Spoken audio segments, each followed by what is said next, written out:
তিনি চেয়েছিলেন পূর্ণতার গল্প লিখতে, কিন্তু তার ভাগ্যে পূর্ণতার গল্পের শেষ পাতায় শুধুমাত্র বেদনা ছাড়া আর কিছুই লেখা রইল না। ইন্টারন্যাশনাল ফুটবল থেকে নেইমার জুনিয়র বিদায় ঘোষণা করেছেন। তার মানে ব্রাজিলের জাতীয় দলের যে জার্সিটা তিনি পরেছেন, সেই জার্সিটা তার খুলে রাখতে হচ্ছে বা তুলে রাখতে হচ্ছে।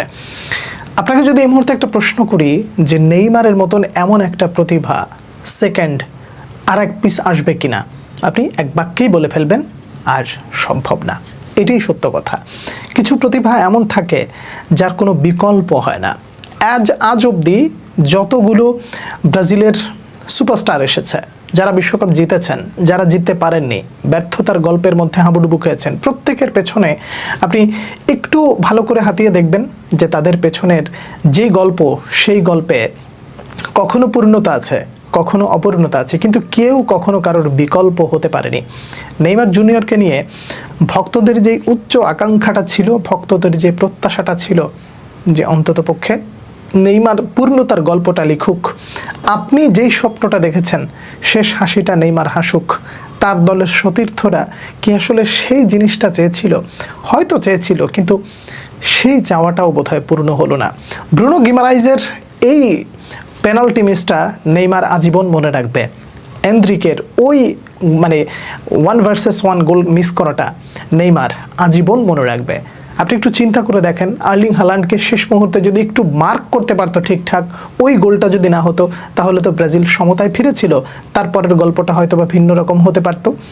এই যে প্রত্যেকটা ধাপ, প্রত্যেকটা স্তর নেইমার জুনিয়র কি কখনো ভুলতে পারবেন? কখনোই পারবেন না। তিনি এসেছিলেন এবং ফুটবলকে অনেক কিছুই দিয়েছেন। ফুটবল খেলাটা কতদিন চালিয়ে যাবেন সেটা হয়তো বা আমি আপনি জানি না, কিন্তু ইন্টারন্যাশনাল ফুটবল এখানেই শেষ হলো। নেইমার জুনিয়র ঘোষণা করলেন, আমি চেষ্টা করেছিলাম, আমি এসেছিলাম, কিন্তু হলো না, এই যাত্রাটা এখানেই শেষ করতে হবে। নেইমারকে এভাবে খালি হাতে বিদায় দেওয়ার এই দৃশ্যটা বোধহয় কোনো ব্রাজিল ফ্যান মেনে নিতে পারবে না। এটা সত্য কথা, কারোর মেনে নেওয়ার জন্য না। কিন্তু ব্যথাটা আসলে ভাই অন্য জায়গায়। ব্যথাটা হলো এই যে নরওয়ের বিপক্ষে ভাই ভালো খেলে যদি হেরে যেত ব্রাজিল, আপনি মনকে একটা বুঝ দিতে পারতেন, ঠিক আছে ভালো খেলে হেরেছে। আপনি কার্লো আনচেলত্তির দোষ দিবেন? কিভাবে দোষ দিবেন? তিনি এই অল্প সময়ের মধ্যে দলটাকে যেভাবে গুছিয়ে তুলেছেন, সেখানে কার্লো আনচেলত্তির দোষটা আসলে আপনি কতটুকুই বা দিতে পারেন? কিন্তু অন্যান্য সদস্যদের কথা বলেন, মেন্টালিটির কথা চিন্তা করেন।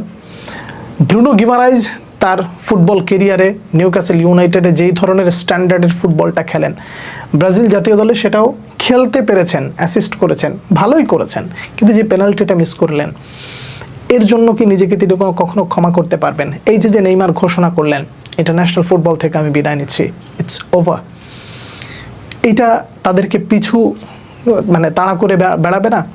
অদূর ভবিষ্যতে ব্রাজিল কবে বিশ্বকাপ জিতবে সেই গল্পটা অনেক পরে করা যাবে, কিন্তু এই স্কোয়াডে যারা আছেন তাদের এই পরিশ্রমের গল্পটা তারা কি কখনো ভুলতে পারবেন যে আমরা নেইমার জুনিয়রকে একটা সুন্দর বিদায় দিতে পারলাম না? আমাদের জেনারেশনের সুপারস্টারকে আমরা সুন্দর একটা বিদায় দিতে পারতাম, কিন্তু সেটা পারলাম না। এই দুঃখটা বোধহয় থেকে যাবে। নেইমার জুনিয়রকে বিদায় দেওয়াটা আসলে কোনো ব্রাজিল ভক্তের পক্ষেই সম্ভব ছিল না, কিন্তু দিন শেষে বাস্তবতা